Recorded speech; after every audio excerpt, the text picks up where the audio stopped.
எல்லாருக்கும் good morning. இன்றைக்கி என்ன வீடியோன்னு சொல்லிட்டு பார்த்தீங்கன்னா, என்னோடய ஹஸ்பண்ட் மூணார் போயிட்டு இது செகண்ட் டே தாங்க. மார்னிங் ஒரு 9 o'clock போல் தான் எந்திரிச்சு காஃபி போடலான்னு சொல்லிட்டு போட்டுட்டு இருந்தேன். அப்போ பார்த்தா அவர் எடுத்த ஃபோட்டோஸ்லாம் அனுப்பிட்டு இருந்தார். அதை பார்த்துக்கிட்டே அப்படியே காஃபி போட்டு குடிச்சிட்டு இருந்தாங்க.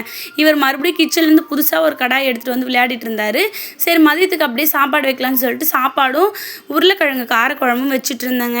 ஒரு பக்கம் அது எல்லாமே வதக்கி கொதிக்க விட்டுட்டு போயிட்டு மிஷினில் துணி போடலான்னு சொல்லிட்டு ஆன் பண்ணிவிட்டு துணி ரொம்ப தொழிக்காமல் இருந்ததா 2 நாளாக. சரி அதெல்லாம் மிஷினில் போட்டு விட்டுட்டு எனக்கு வந்து கணக்கு எழுதுகிற பழக்கம் இருக்குது. என்னென்ன பொருள் வாங்குகிறோம் அப்படின்னு சொல்லிட்டு ஞாபகம் வர்றதுக்கு, காசு எப்படிலாம் செலவு பண்ணுறோன்னு சொல்லிட்டு டைரியில் தினமும் என்னென்ன பொருள் வாங்குறனோ அது எல்லாமே எழுதி வைப்பேன். அது எழுதவே இல்லையா 2 நாளாக. சரி எழுதலான்னு சொல்லிட்டு எழுதிட்டு இருந்தாங்க. என்ன மாதிரி யாரெல்லாம் பொருள் வாங்கிட்டு கணக்கு எழுதுவீங்கன்னு சொல்லிட்டு கமெண்ட்டில் சொல்லுங்கள். ஏன்னா எனக்கு அப்போ தான் என்னென்ன பொருள் வாங்கணும், என்றைக்கு என்ன நடந்ததுன்னே ஞாபகம் வருமா. எழுதிட்டு இருக்கும்போது இவர் பார்த்தீங்கன்னா குறுக்கில் தலையை விட்டு பார்த்துட்டு இருந்தார். அப்புறம் சாப்பாடு ரெடி ஆகிடுச்சா, சாப்பிட்டுட்டு சரி கொஞ்சம் வீட்டு வேலை இருந்தது, துணியெல்லாம் மடிச்சுட்டு, பழைய துணிலாம் நிறைய மடிக்காமல் இருந்தது, அதை மடிச்சுட்டு சரி துணி காய போடலாம். நான் மொட்டை மாடிக்கு போய் காயவே போடுறது இல்லைங்க. இப்போலாம் வெயில் அதிகமாக இருக்கிறதுனால வீட்டு உள்ளே நல்லா காஞ்சிருது. அதனால் வீட்டிலே ஃபுல்லாக துணி போட்டு ஷர்ட் அயர்ன் பண்ணாமல் இருந்தது. ஒரு ஷர்ட் மட்டும் அயர்ன் பண்ணிட்டு இருந்தேன். அதுக்குள்ளே அழுதுகிட்டே இருந்தான்னு வந்து தூங்க வச்சுட்டேங்க. ஒரு ஷர்ட் மட்டும் அயர்ன் பண்ணிவிட்டு அவர் தூங்க வச்சேன்.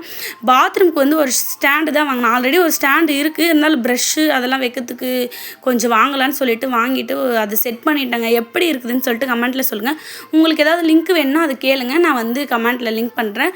அதுக்கப்புறமா வந்து குளிச்சுட்டு ஈவினிங் போல் இன்றைக்கி வந்து என்ன ஸ்பெஷல்னால் சத்துணவு மாவு தாங்க பிசைஞ்சிருந்தேன். இந்த பால்வாடியில் கொடுப்பாங்க இல்லையா, அந்த சத்துணவு மாவு பிசைஞ்சு ஆளுக்கு ஒரு ஒரு உருண்டை ஊட்டி விட்டுட்டு இருந்தேன். அதுக்கப்புறம் இன்றைக்கி பார்க் போகலான்னு சொல்லியிருந்தாங்களே, சரி பார்க்கில் போயிட்டு ஊட்டலான்னு சொல்லிட்டு 2 உருண்டை அப்படியே எடுத்துக்கிட்டேன்.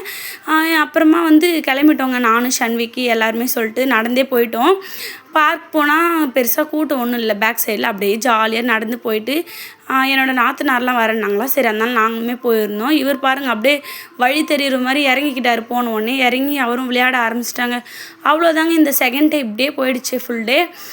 நாளைக்கு என்ன நடக்குதுன்னு சொல்லிட்டு பார்க்கலாம். வீட்டுக்கு போயிட்டு சாப்பிட்டு தூங்கிட்டோம்.